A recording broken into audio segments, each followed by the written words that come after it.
Bicentenário da Independência. Haja história para contar. O caminho da independência do Brasil começou a ser traçado bem antes de 1822, e um personagem teve papel fundamental nas transformações do país desde a primeira década do século XIX.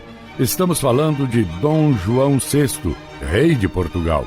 Ele desembarcou no Rio de Janeiro em 1808, com uma numerosa comitiva. A família real saiu de Lisboa por causa do avanço das tropas napoleônicas que ameaçavam Portugal por ter desobedecido a ordem do imperador francês para que nenhum país europeu estabelecesse relações comerciais com a Inglaterra. Era o início da Era Joanina no Brasil, que lançou as bases para a conquista da autonomia econômica e política do país.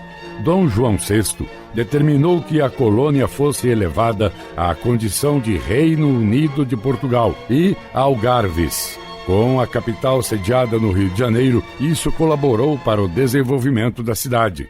O então regente de Portugal decretou a abertura dos portos às nações amigas e determinou a criação das primeiras estruturas administrativas no Brasil. Também criou academias militares, as escolas de Direito e Medicina, a Imprensa Régia, o Jardim Botânico do Rio e o Museu Nacional.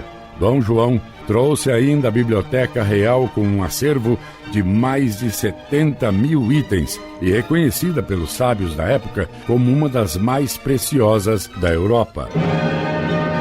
Mas em 1820, eclodia a Revolução Liberal do Porto, com os portugueses insatisfeitos por estarem sendo conduzidos por autoridades inglesas desde que Dom João veio para o Brasil.